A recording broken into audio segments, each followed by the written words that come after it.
communities, and our world. You're in the living room with Gerry Bonds. Hello, everyone, and thanks for joining us. Many Oklahomans. And I'd like to welcome to the OPUBCO Studios, Gerry Bonds. It is an honor and a privilege to have you here today. It is great to be here. It really is. You know, 5 years ago when I was in college, I know the story's going to tell. I'm looking at, the upcoming fall schedule, and it may have been the spring schedules, my senior year broadcasting at Oklahoma City University, and I see Gerry Bonds is a professor. Well, I have to take that class because at the time you were on Channel 5 or just getting off KOCO's airwaves.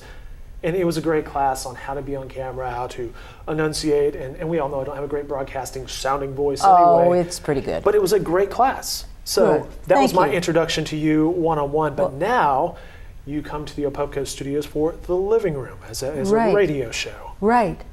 Public radio, KOSU, and I'm absolutely loving it. We are entering our third season as of a couple months ago, and I love it. It's a monthly program. You approached us a couple years ago and said, hey, Dave, we'd like to put together a monthly program for KOSU Radio Waves, but take us through kind of the background of The Living Room and what it is.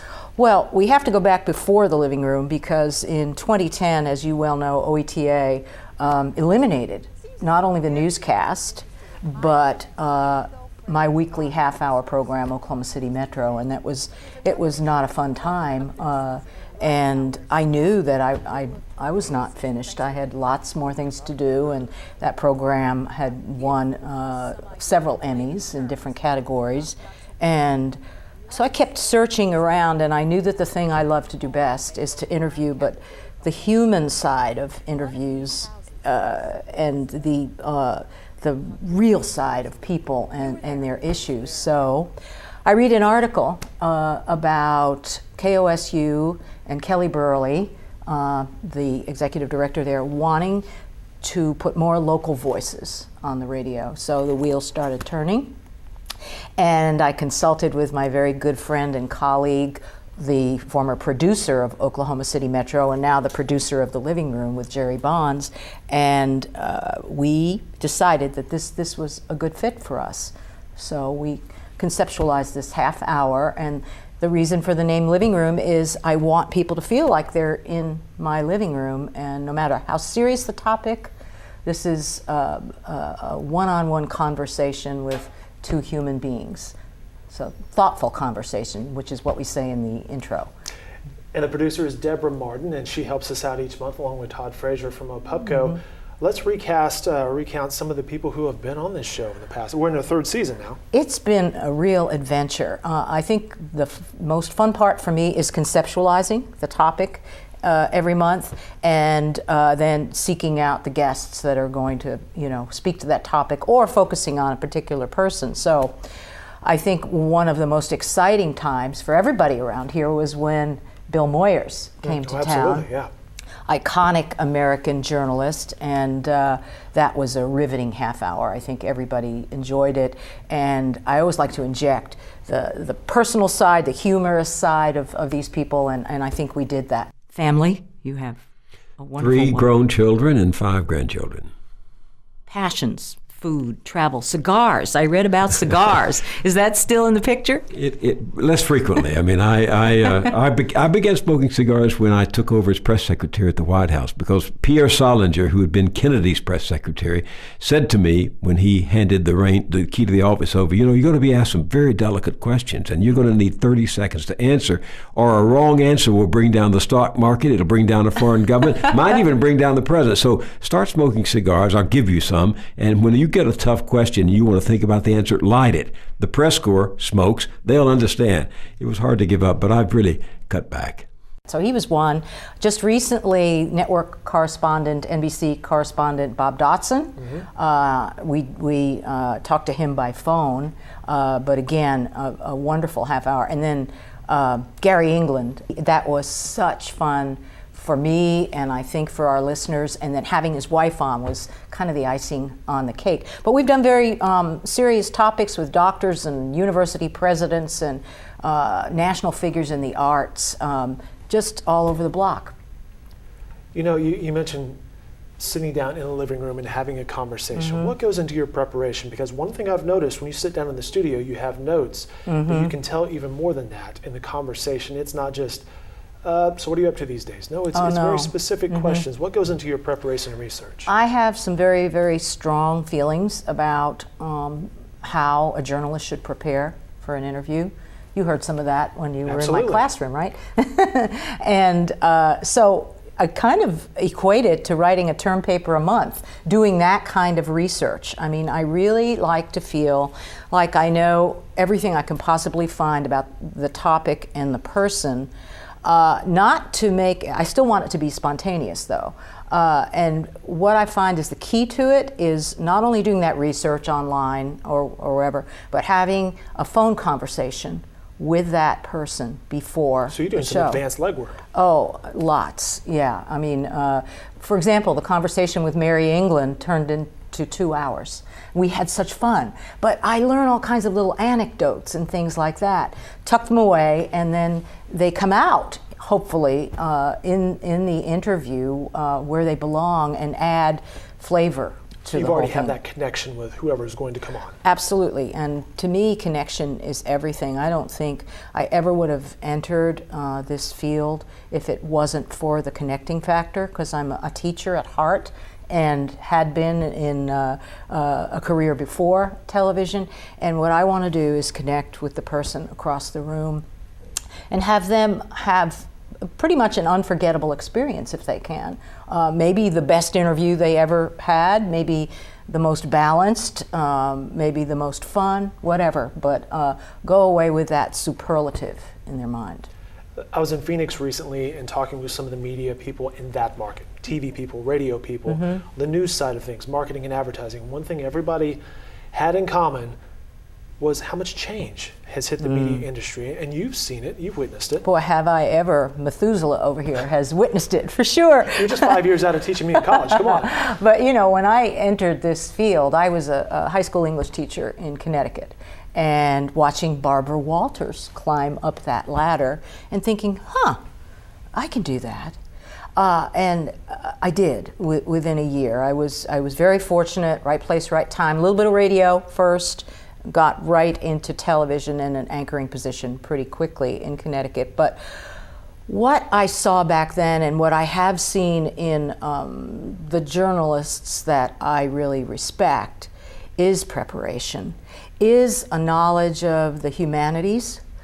Peter Jennings is a perfect example, really. The technique of broadcasting is not what makes a journalist, and we're talking about electronic journalism here.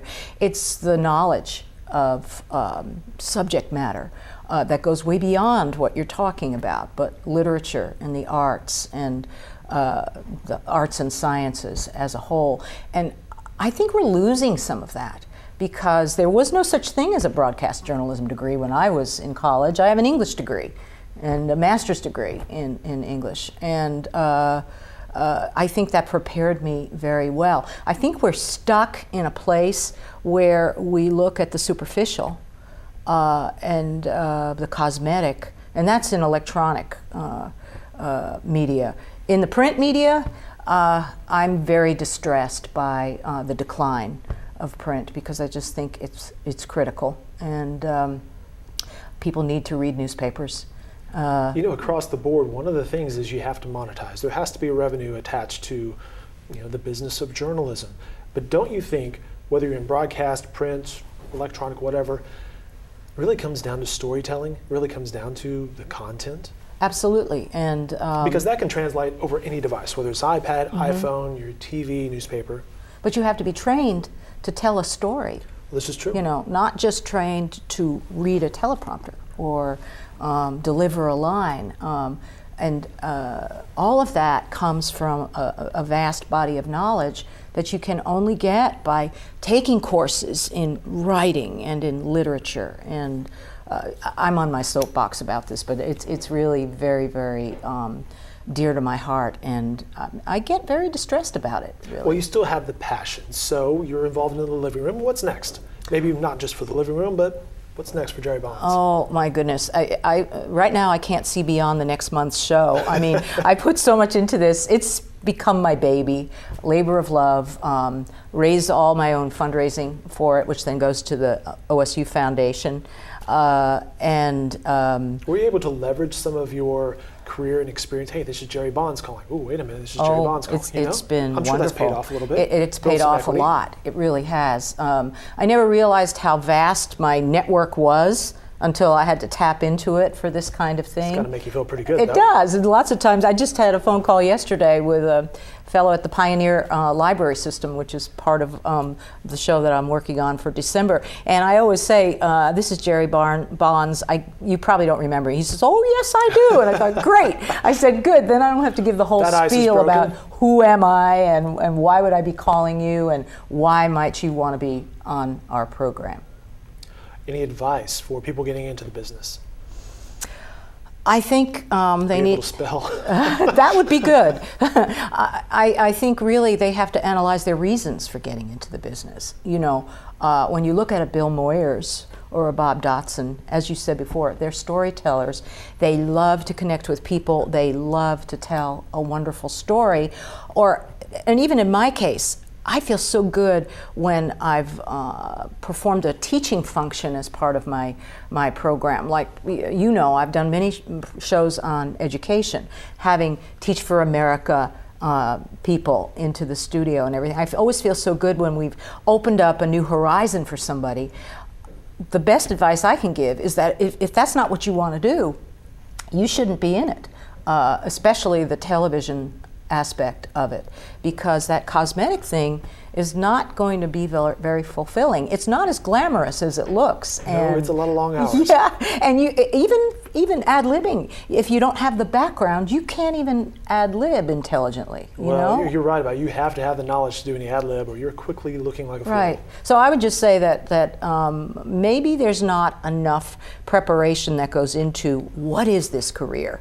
Why would I want to be in it? Maybe I want to do something different. You know, maybe it won't be fulfilling. Maybe I won't be as successful as I think, and maybe I won't earn as much money as I think. Well, that sounds like solid career advice regardless. You know, have a passion for what you're doing. Mm-hmm. And it's good to see you still have the passion and you're still in the business. Well, not only do I have the passion, as you know, my announcer is my husband, Ken Bonds. Speaking of the voice of God, my God, beautiful the golden voice. pipes. You're in the right place for thoughtful conversation affecting ourselves, our communities, and our world. Well, he has a gorgeous singing voice and sang in a gospel music family quartet. And when Deborah and I were conceptualizing this, the light bulb went off and we thought, who better to do our little announcer and underwriting messages than my own husband. So that is a fun thing because he comes here to the studio and meets the guests, and as you know, he's a wonderful